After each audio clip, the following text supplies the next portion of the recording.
a valedictorian from Bates College with a degree in biopsychology. She holds a PhD in neuroscience from Harvard University.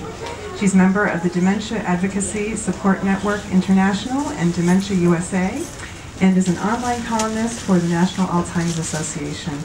Without further ado, please join me in welcoming Lisa Genova. So, in trying to describe what it is like to have this to people that I was actually on the softball field watching one of my daughter's games when I was trying to explain this to another mom, and I was like, "Ooh, yeah, that's it. I gotta put that in the book. Here's the description. Here's what it's like." Okay.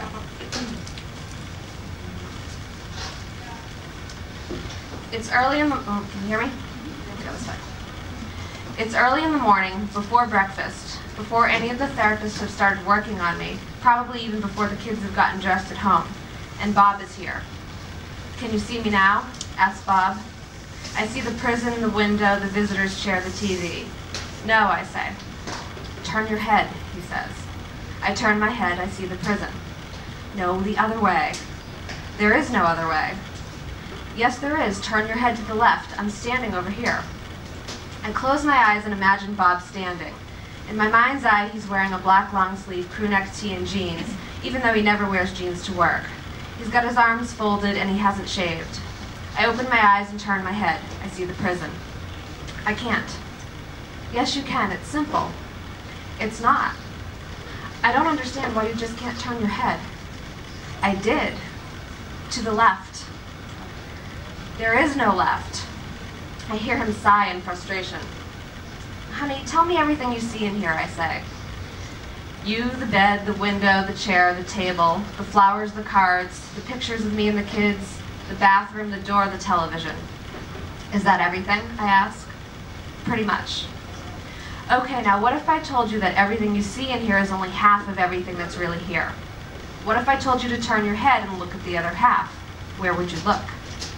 He doesn't say anything. I wait. I imagine Bob standing in his t-shirt and jeans, searching. "I don't know," he says. "Exactly." That's a little of what it's like.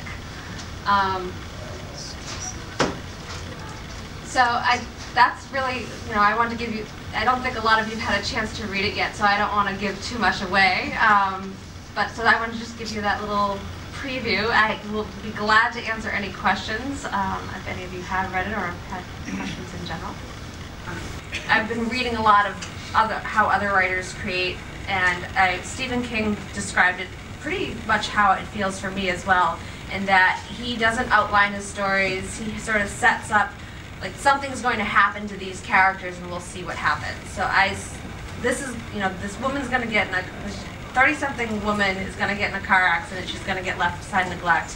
How does that change her relationship with her husband and her mom, who she's been estranged with for 30 years, and her 3 kids, her little boy who might have ADHD, who she's having trouble understanding. Is this going to help them see eye to eye or not? How's it going to change them? I don't really know when I start, which is both exciting because it's fun to discover it, and it's terrifying because I don't know. But Stephen King describes it as being in your car at night with no moon, no street lamps, just your headlights on, and you can only see as far as in front of you as far as your headlights illuminate, and not beyond that. But if you just trust that if you keep going and just seeing, so many feet in front of you, you'll get to where you need to go.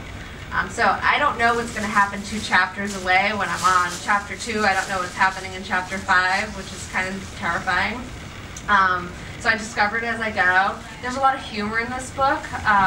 So for those of you, who thought maybe Still House was a bit somber, this one has a lot of humor in it. If all of the people I met who have this have really learned to use humor as a tool to help them, and they do a lot of funny things. Like this gentleman that I met a couple of years ago who helped me understand this. He and his family drove 10 hours down from Canada to come to the book launch party yesterday in Chatham.